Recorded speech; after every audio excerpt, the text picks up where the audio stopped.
been just immensely busy, and we'll share some updates on programmatic stuff. But I just want to tell everybody we're in absolute good hands. So I'm glad to have so much capacity there with staff. So I'm very proud to introduce them. So with that, I think I'll turn it over to Blanca first so she can introduce herself to the team. Hi, good afternoon, everyone. My name is Blanca Davida. I am very excited to be the director of the Economic Development Department for the City of Edinburg. And excited to meet everyone virtually, but still excited nonetheless. And I look forward to working with you on developing a strategy for the City of Edinburg in the economic development. Thank you for having me. Welcome to the team, Blanca. She's obviously being a little modest, but Blanca comes to us with quite a bit of experience. She worked for United Way of Cameron County, did some really exciting workforce things there. She worked for the Greater Brownsville Incentive Corporation, which is the Brownsville EDC, and then she was the Economic Development Director with the Council of Governments here locally. She's got her master's degree in public policy, and she worked in DC for a while. So again, there's a lot of economic development experience there. She worked very closely with EDA. She actually administered and led some of the administration of those grants. So I know we're going to put that to good use, and we already have some ideas how we can leverage some EDA funds. So, but yeah, I do want to welcome Blanca. So let me, before I turn over to Brian, let me kind of just frame. And I know one of the next items is, or one of them is talking about a specific program called Spark, which I'll get into a little later. But right now, just from a strategy standpoint of the department, organization has been our primary focus. And what I mean by that is getting organized with projects, getting organized with budget, especially, and just getting back on track.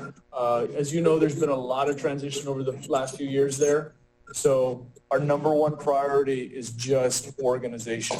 So we're getting closer. We're making a dent, but that's still a process, so to speak. But we know we need to tackle things like the website, the integration there, things like that. But organization, that's kind of the general tone. So, Brian, let me kick it over to you for any updates. Good afternoon, everybody. And staying with Ron's theme of begging for patience, a couple sort of housekeeping things here along the lines of organization. One, ordinarily, you would expect to see the minutes from the June 29th meeting on here. When we got the recording from our media team, there was a problem with the audio where it cut out for a large portion of the meeting, and it was a very poor quality recording in other places. So I apologize for there not being any minutes to approve for the last meeting, but we're going to make the best we can of the audio and our notes, and so we'll have the minutes available for both of these meetings at your next meeting. The other sort of logistical item on here that I hope you can expect to see next month is we're getting a budget together, including trying to organize how we are going to implement the staffing agreement with the city, and making sure we have a very clear EDC budget that is programmatic in nature, and everybody understands kind of operationally how this is going to work on the city side. So Blanca and I are working on that now. Expect to see something along those lines in terms of a monthly budget or monthly financial reports next month. And then that will be a regular feature of the agenda moving forward. Ron mentioned the website. We are in the process of bringing those assets over to the city. And so at some point in the near future, hopefully there will be an overhaul of the website, and it will be integrated on the city side. So those are three updates I have. Blanca, did I leave anything out here? Yes, board training. Oh, right. Do you want to tell them about that? Yes, well, thank you. So thanks to Brian's connection with TEDC for the state of Texas, our board will be having a training. Obviously, they invited us to have a training on behalf of Mr. Brian Kelsey, so we can go ahead and schedule that upon everyone's availability. Hopefully within this month, Brian, or within September before the fiscal year ends. Yeah, it's a little bit of a quid pro quo. We agreed to present at their annual conference, which will be done virtually, in exchange for the executive director, CEO, Carlton Schwab of Texas Economic Development Council, to offer to do a board training along with their attorney if we wanted him or her. So, I think that's a pretty good idea. We've got obviously new board members. I think it would be good to do a board training in sales tax and all things EDC Texas if you all wanted to do it. So he is willing to make that available sometime in the next few weeks. So, Chair, I don't know, you want to discuss that or give some feedback to that if you think that would be a good idea? I think that's an excellent idea. I firmly believe everyone, being on the same page, catching up with, terms and conditions and things, and kind of the fundamentals behind how EDCs work and how we're funded, and et cetera, is, key. And no one can have enough education in my mind, especially when it comes to these kind of things and the tasks that we have at hand. So that's a great idea. I'm all for it. I guess we can, take a little poll here, maybe offline and see what dates everyone is available, and hopefully get that all sorted. Maybe by the end of the month would be great. Okay. And they'll give us a lot more, opportunity to get in line in September for the fiscal year coming up. Okay, great. Well, so he's what we talked about, Carlton.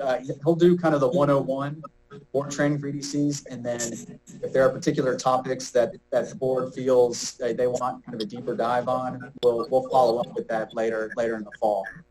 That sounds okay. And definitely, I guess if we can team up something where we kind of get a recap of, catch the board up for what, we've been doing in the last, 18 months, maybe something like that.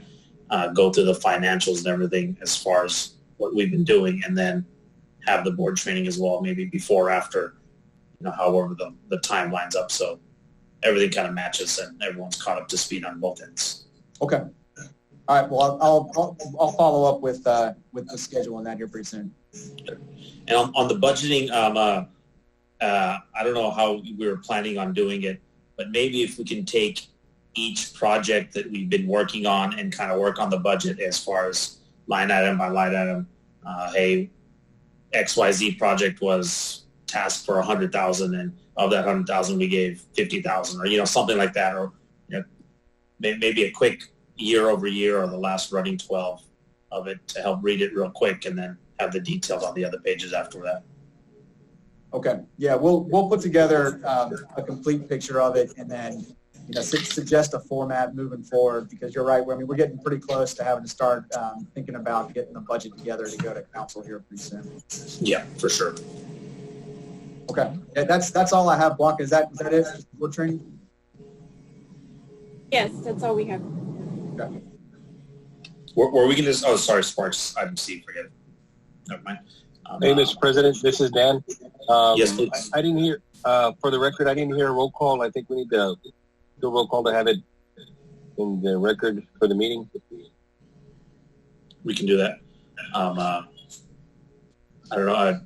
Omar or Blanca, do y'all want to do a roll call?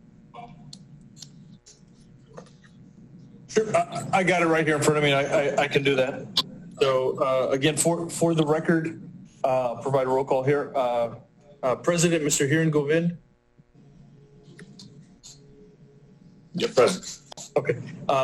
Vice President Roland Gomez. Present. Secretary Dan Diaz. Present. Treasurer Ronnie Rivera. Present. Director Veronica Gonzalez. Present. Director Sabrina Walker Hernandez. Present. Director Raul Resendez. Present. Mr. President, yes, we have quorum, all members of the board present. Great. Thank you for catching that. All right. So anything else on the department updates, Ron, Blanca, No, sir. Brian? I think that is it, sir. We have some other updates coming up in the agenda. All right. So moving on to agenda item B, consider authorizing its administrative designees. As far as I know, this is going to be you, Ron, and Brian for all the bank accounts, correct? Yeah, so it adds 3 signatories, Economic Development Director, City Manager for Economic Development, which is Brian, and then City Manager, which is myself. I'm already listed because of the previous role that I held, but it adds Blanca and Brian, following the thresholds of the city that, obviously the board adopted city threshold procurement levels. So it just follows those procedures. So depending on the amount, that's who signs. Okay. And just a quick recap, dude, on the higher amounts. Do you need more than one signature? No, they don't. But anything over 30,000 has to be competitively procured, which means an open procurement posted in the newspaper and then receiving sealed competitive bids. Fair enough. Anybody have any comments or discussion on that? No. I'll entertain a motion. I make a motion to approve the authorization. Second. All those in favor signify by saying aye and raising your right hand. Aye. Aye. Aye. Any opposed, same sign. Motion carries. All right. Moving on to agenda item C, update on Spark. I'll start this off and then I'll let Brian kind of throw in some stats there towards the end. But so the Spark program, and again, it was a play on words, but the Spark is an acronym for Stimulus Program Aimed at Recovery from COVID. So what this was a business stimulus program, and this was funded by the Coronavirus Relief Fund, part of the CARES Act. For those that know, the CARES Act was a U.S. Department of Treasury. It went by way of the state, then by way of the county. I'm sure you heard there was a little bit of kind of settlement on what number that the cities would get.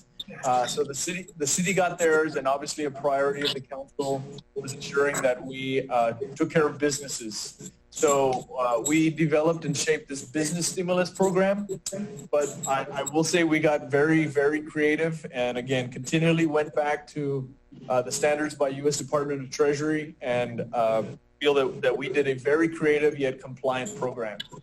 So what this was we earmarked money, and the first round was a business stimulus program of $2,000 direct payment to businesses.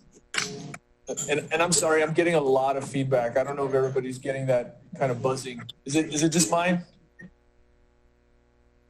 Okay, somebody. Kieran, I think it was yours. So. Is it mine giving the feedback? Yeah, it stopped now, but it was doing it earlier. Yeah. Okay, I'll stay on mute. Okay, all right.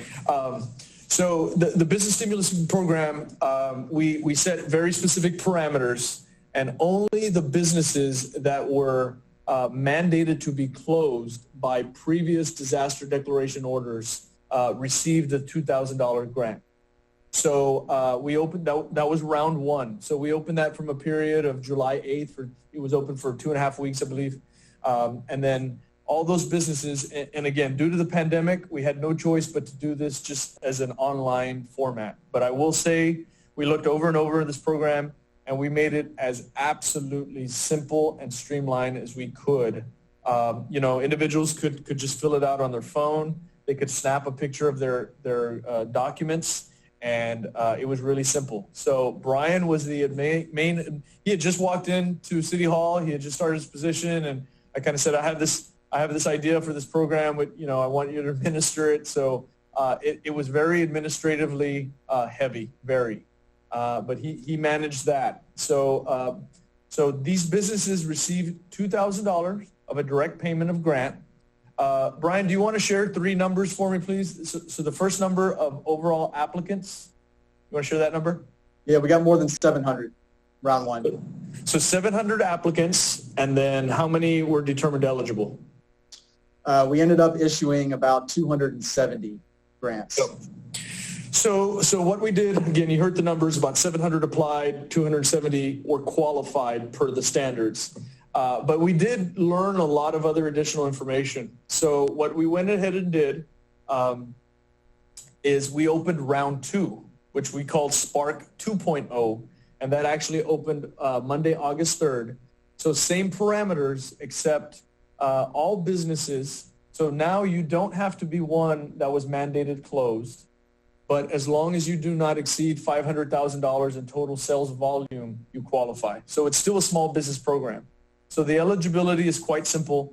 You have to be in the city, obviously in the city of Edinburg, under 50 employees. You have to have or will have a work safe plan. So that's something mandated by the city. And then obviously you have to be no greater than 500,000. So we are currently in what we dubbed Spark 2.0. So help me spread the word, the fact that $2,000 business grants go out to these businesses. So I want to leave it at that. Now I'm going to move back to Spark 1.0, because then we did something also very, I really looked at any ways that we can help residents, but the fact is none of the CARES Act was available directly to residents, with the exception of rental reimbursements, for mortgage and things like that. So all the parameters of CARES Act really the money had to end up in the business hands.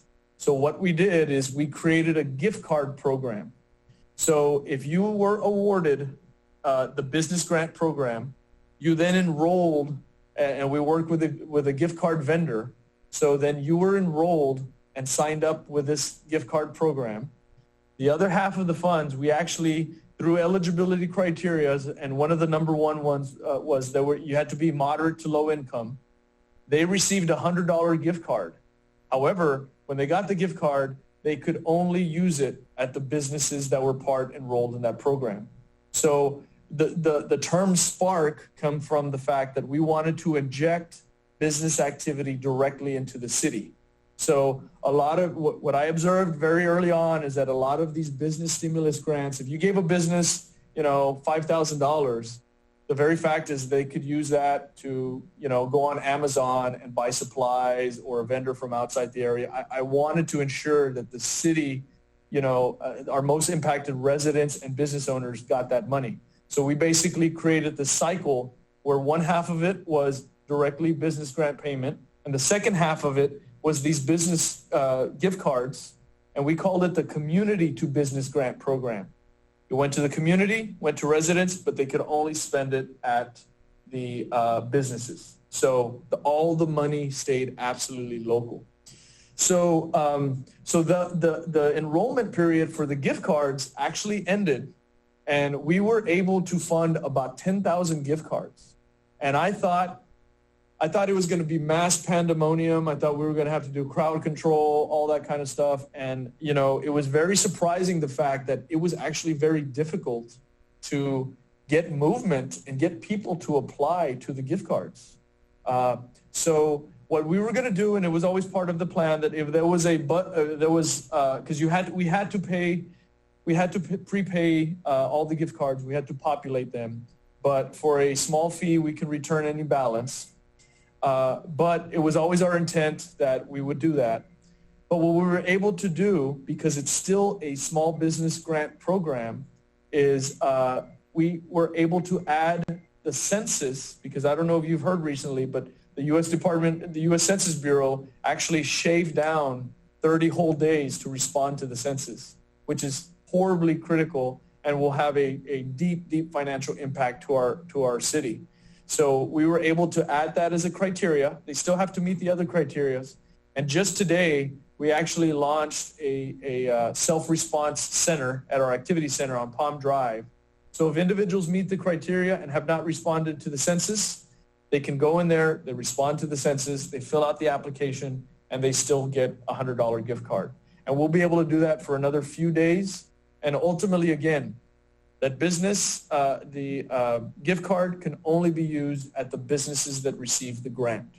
So that's the program in a nutshell. But I will tell you, the number one theme that we have learned over all of this is the fact that we have a lot of technical difficulties or the lack of technical and business savvy from our small businesses in the city. I mean, it is overwhelming. And we got to know these businesses. Brian on a daily basis would interact with them. And then, we do our 3 p.m. community updates. So we would invite businesses to come in and just to share their story, to help promote their business.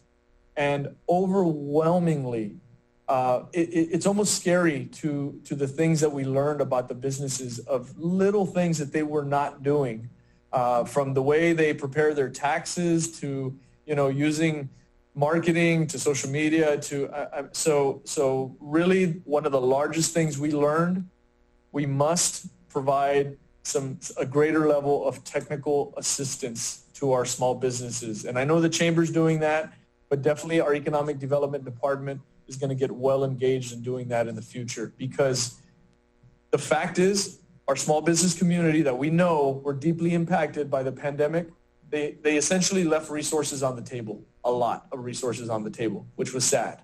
So we need to do better. And this really does tie to our philosophy about business incentives.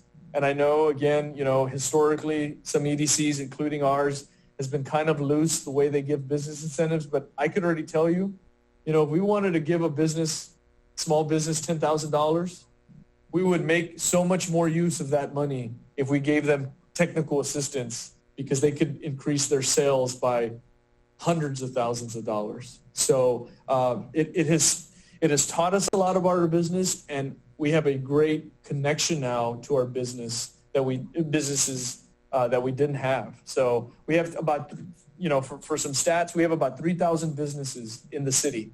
And unfortunately, we know, and me and Mr. Govind were talking about this earlier, but it's going to be about 30% that do not make it from this pandemic. And we already know there's a lot that have closed their doors. And, I think with better technical assistance and better guidance, we can help prevent that in the future. So anyway, that's it. It's a very innovative program, but I will say this, it is extremely difficult to administer, because the number one thing we needed to do is make sure that we had a lot of compliance standards. So it has just absorbed a lot of staff to ensuring that we have very transparent and compliant measures on who gets these grants. So, but I think very successful. But it's amazing all the other little things that we learned outside of the scope of the program. So, Ron, if I may, I have an idea that I'll present to y'all, and that I think we can send you information on.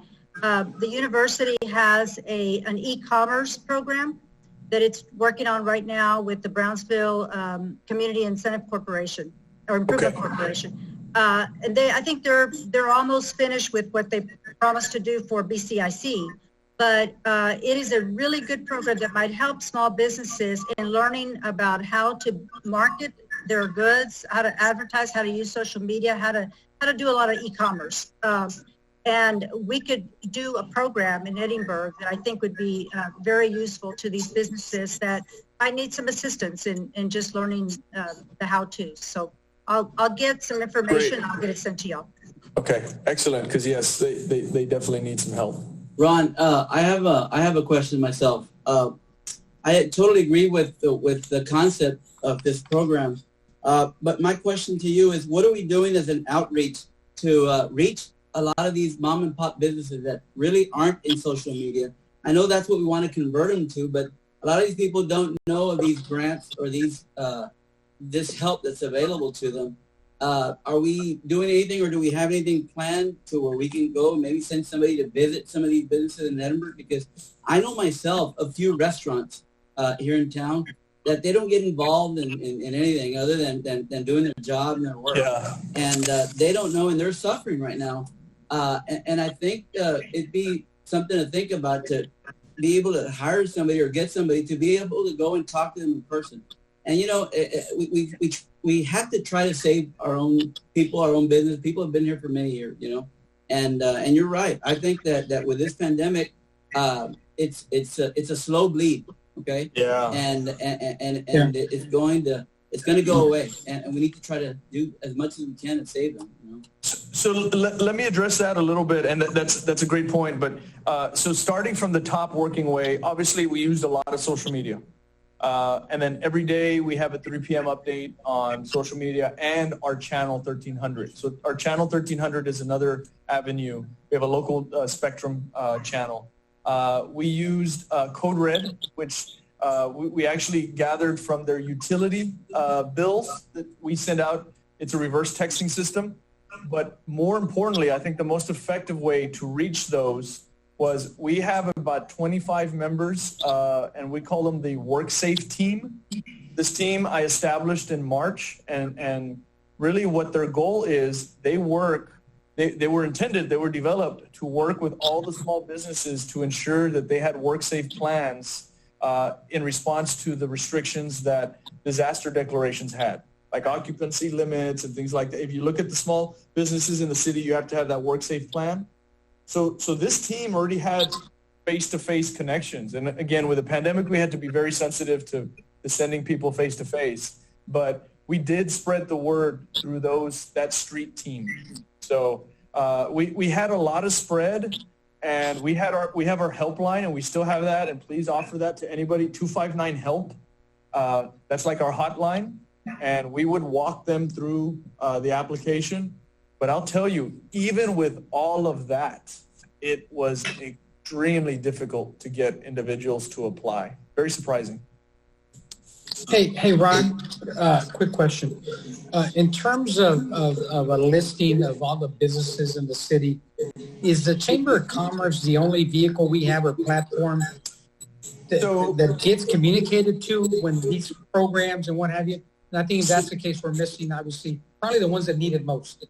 Yeah, that's correct. And, I worked a lot with Ronnie from the Chamber. And so think about that. So Ronnie has shared that the Chamber has about 400 plus members, but we know that we have 3,000. And I will say one of the things that surprised me the most when I came here is that we did not have a comprehensive list of the businesses in the city, which was really a deficit. So the way we gathered that is we looked at, so I had our planning and zoning basically pull all building permits. So we pulled every building permit, and then we used our utility department, and we pulled all commercial accounts.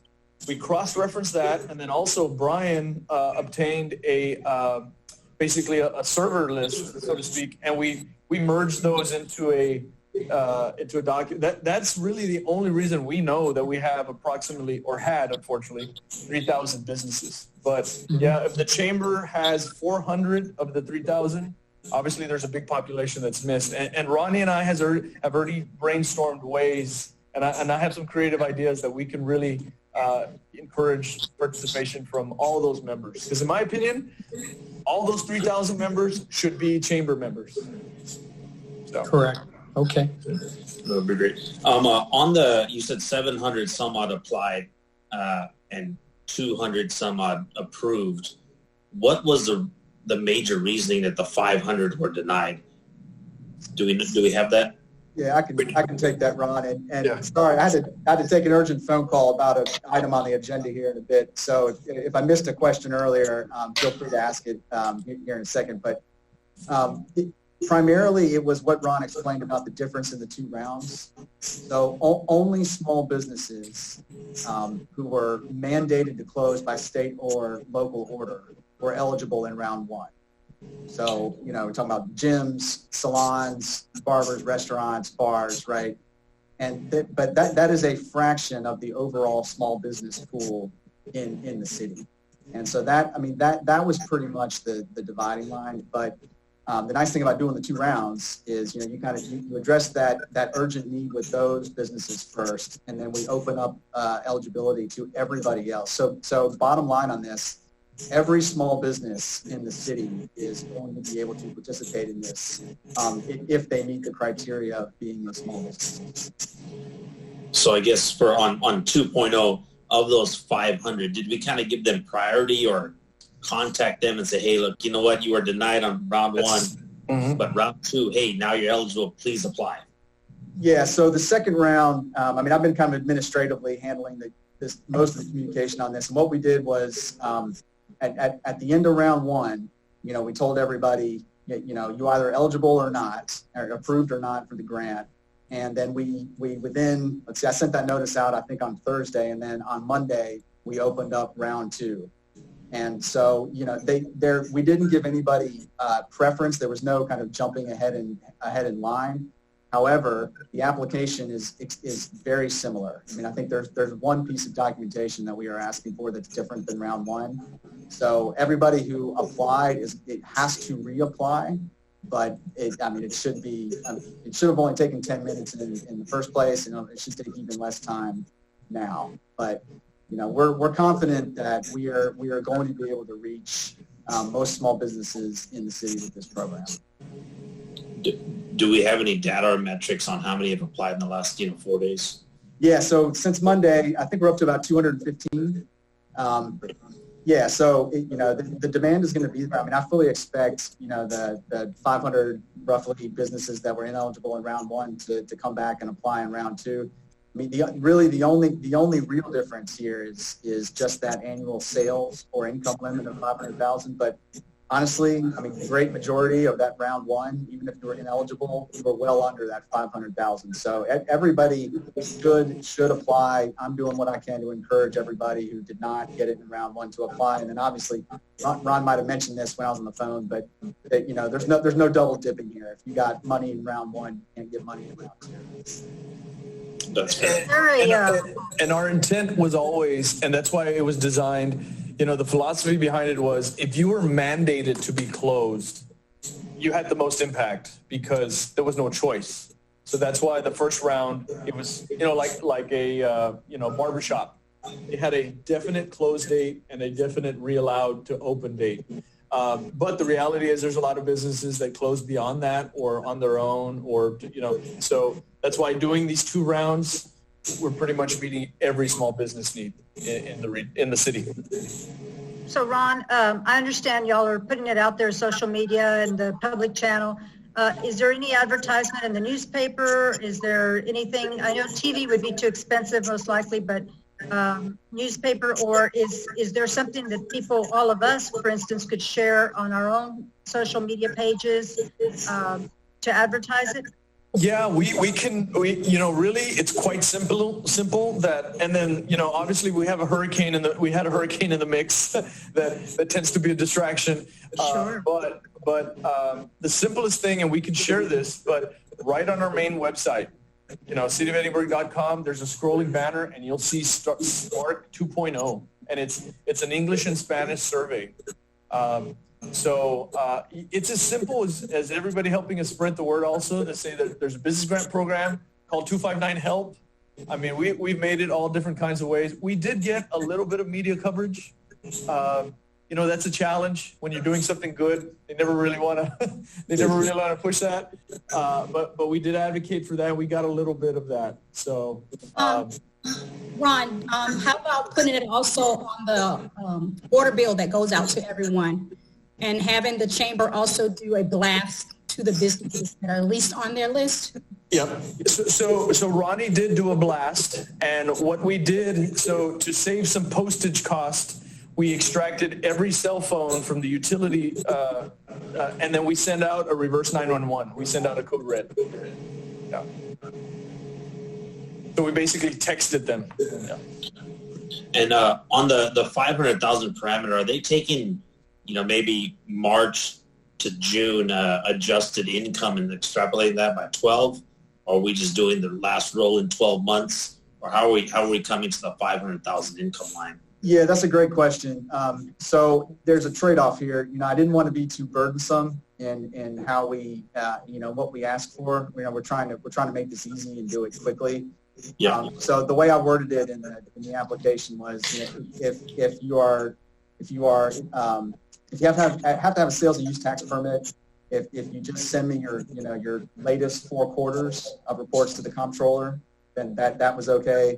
If you don't need a sales and use tax permit, depending on the kind of business you are, let's say you are, you drive for Uber and you're self-employed, then your 1099 is okay.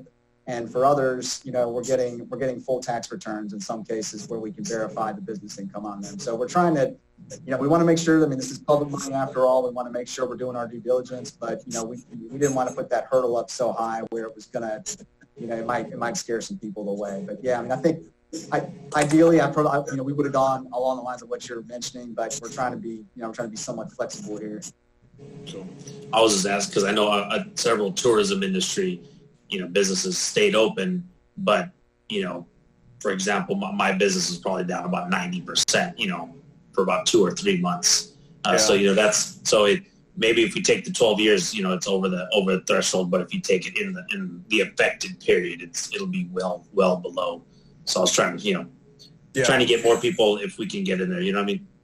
As long as we can justify it, again, there's compliance standards, but we're being as liberal as possible. And then keep in mind, again, with this dynamic with the county, we're basically forced to expend the full amount by, we just have 2 more weeks. So we had to all the parameters of this program on top of the fact that we had to move it and expend it completely by the end of August. So it was challenging, but I think proud of what we did. That's good. Great plan. Excellent name as well. I know it's a play on words, but it's catchy, so I know a lot of people can remember the name quicker. Yeah. Ron gets full credit for that. I think, it was cute at first, but now it was so tough to administer. We don't want to say that word around City Hall anymore. Yeah, it's got a bad connotation. Fair enough. Board, any more questions or comments regarding Spark? Great job, guys. Just final thing, Spark 2.0 closes Friday, August 14th, next Friday. So we're taking applications till then. All right. Great. Thank you, Ron. Moving on to agenda item D, update on the DHR job training program. Yes, thank you, Chair. This is an update on the Health Science Institute at Renaissance Job Training, short HSIR. You have the contract for your review or the agreement. We have been working with Workforce Solutions and HSIR staff to ensure that we cover the 26 students coming from Edinburg. So we're actively pursuing the leads from HSIR. You have a sample, actually it's not a sample, this is the final flyer that you have here, educational opportunities. This is what's been disseminated across social media and to our network across the city of Edinburg to ensure we get the recruits that we need for this training. So the flyer's there, feel free to share that. If you have any questions, I can share that with you as well. And the main thing that we're looking for is that the students are city residents, but also we're looking for their employment status. We want to ensure that people that are unemployed take advantage of this opportunity and enroll in this educational opportunity and earn a living wage. So we have an eligibility criteria here, and I basically took the Workforce Solutions criteria and just added that employment status for us to know and keep track that our students that we're approving are Edinburgh residents and also either unemployed and searching for a better employment opportunity or are employed and seeking a higher wage. So that's just for our records.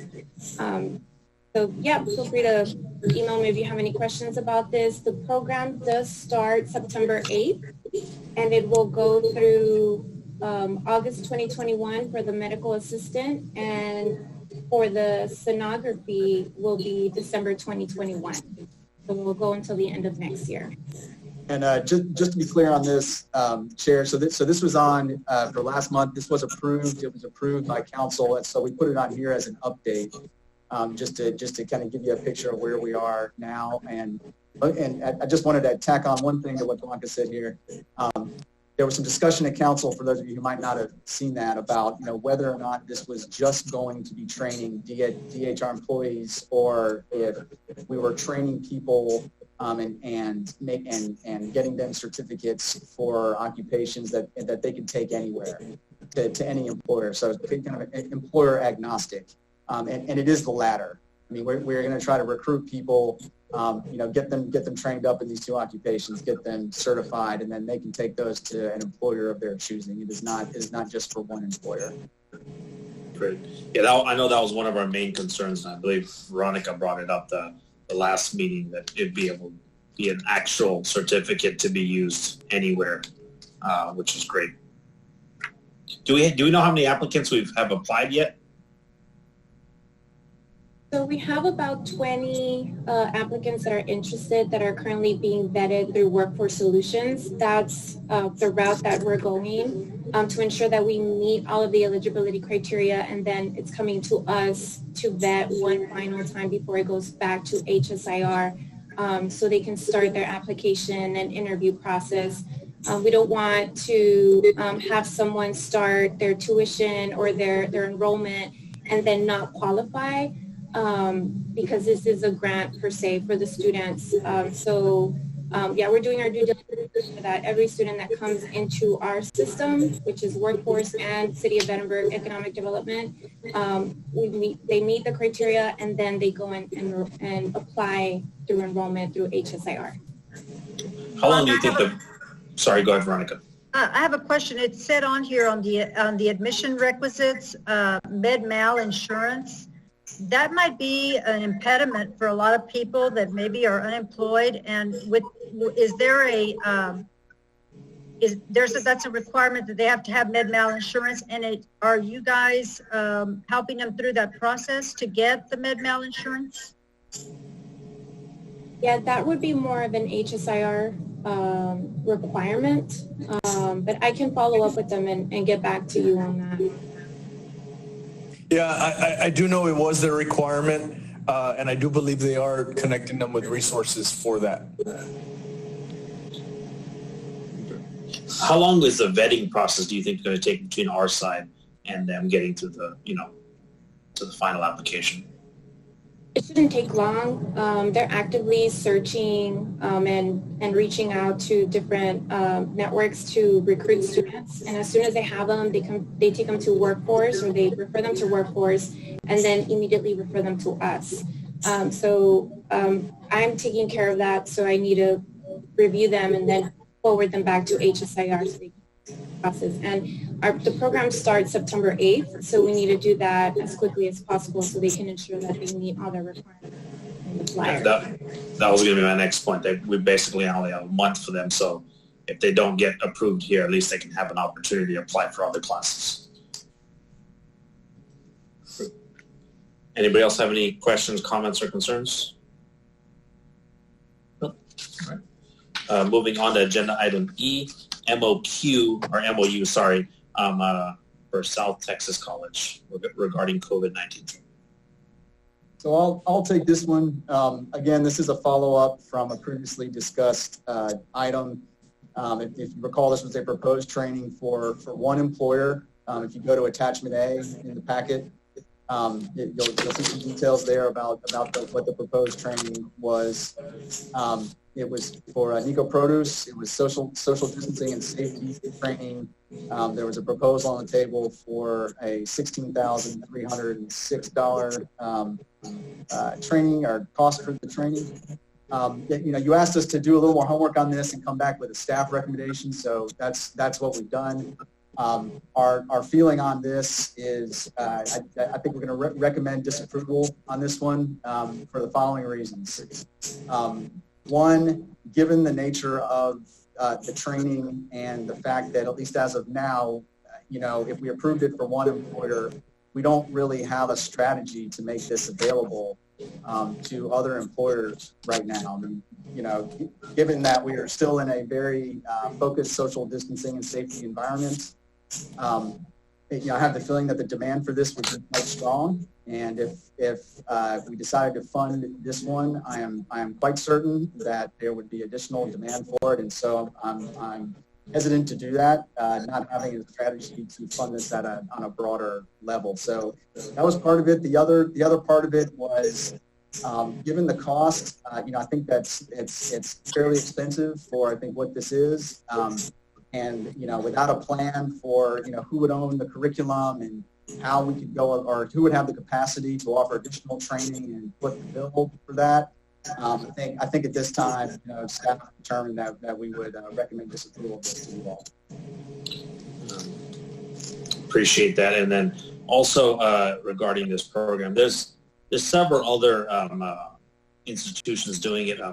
I guess for the hotel industry, the American Hotel Lodging Institute Association is doing it at $5 an employee, and the training is online and can be done in mass groups as well. So maybe we look into something that's city oriented to where we can either purchase or have a webinar access to, and maybe provide it at an extremely low cost or maybe no cost at all, depending on how much the program itself costs. Well, and that's also a good idea.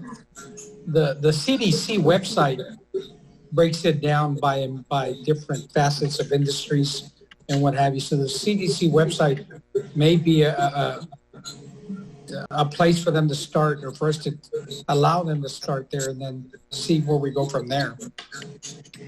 And I will remind everybody again back to, so we have this WorkSafe compliance team of about 20, 25 individuals.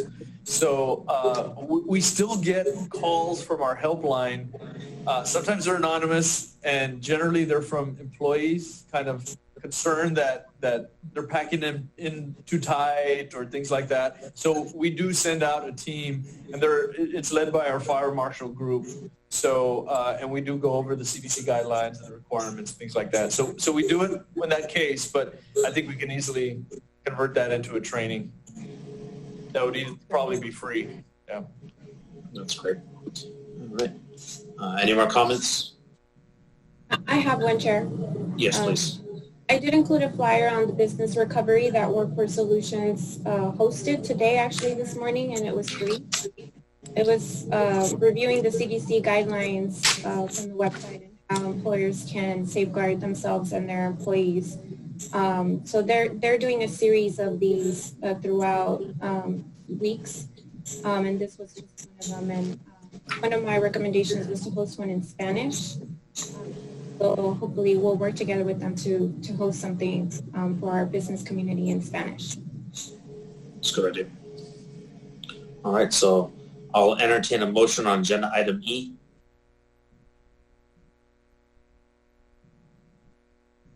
I make a motion To deny or to to approve? deny. Second. All those in favor of denying agenda item E, please raise your right hand or say aye. Aye. Aye. Any opposed, same sign. So we'll be denying motion item E. Moving on to item F, update on the city comprehensive plan. I will take this one, and I just want to inform everybody. So the city is currently engaged in what's called a comprehensive plan. Not sure if everybody knows what that is, but basically that's kind of a vision setting plan. It was, it was kind of trickling to a close right around March when, I knew that was happening. I was coming in, I was transitioning, and then obviously the pandemic was about to, influence our community. So I intervened to put that on hold for just a little while because, when you unveil a comprehensive plan like this, you usually want some excitement. It needs to be a positive thing. And so we've gone back and TEACS is which is Texas A&M. They're the ones administering this. We've actually entered into an amendment to extend the timeline. And we've asked for some parameters, including, and most likely it would be in a virtual setting, but some virtual engagement. And instead of just general public engagement around kind of high-level vision, we're actually going to frame these a little tighter.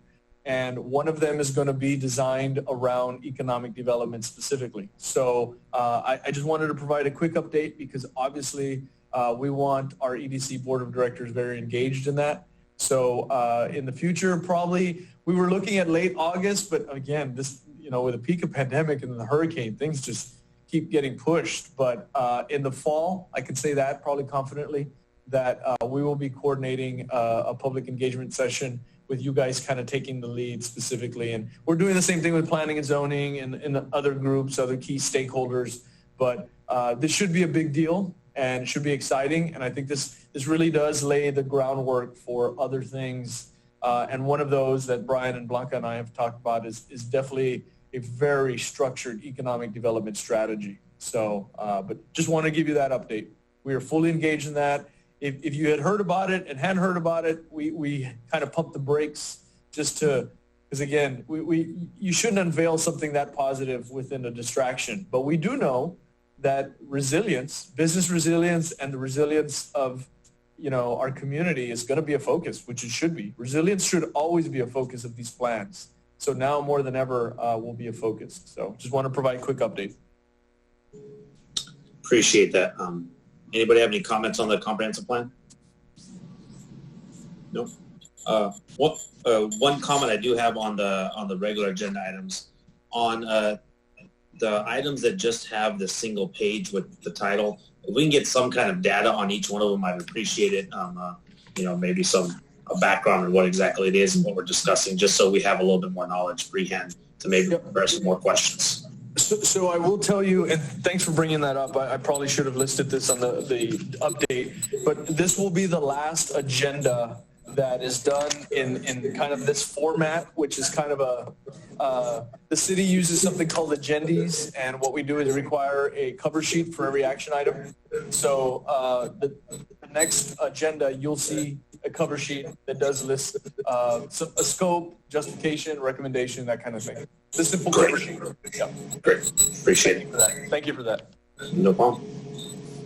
All right. It is, do we have any other discussion on that? No. All right. It is 4:54. I'll entertain a motion to go to executive session. Chair, I make a motion to go into executive session. Second. All those in favor signify by saying aye or raising your right hand. Aye. Aye. Any opposed, same sign. Motion carries. It's still 4:54, entering executive.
It is 6:25 p.m. and I'd like to entertain a motion to come back into open session.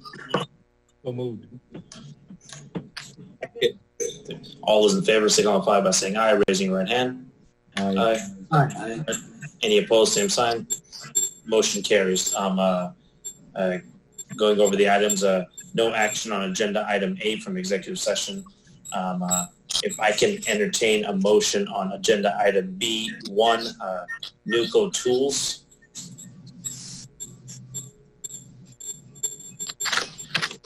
I make a motion to deny the sale offer we have, or reject the bid. Veronica, I believe you seconded. I did. All those in favor signify by saying aye, or raising your hand. Aye. Aye. Any opposed, same sign. Motion carries to reject the bid for Nuco Tools.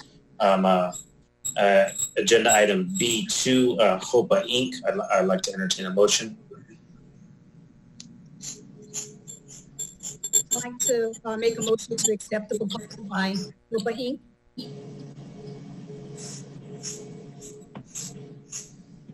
Veronica seconded.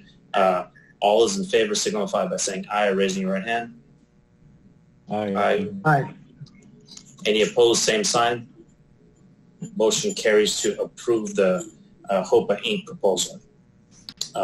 There was no action on agenda items C and D, and I'll entertain a motion on agenda item E.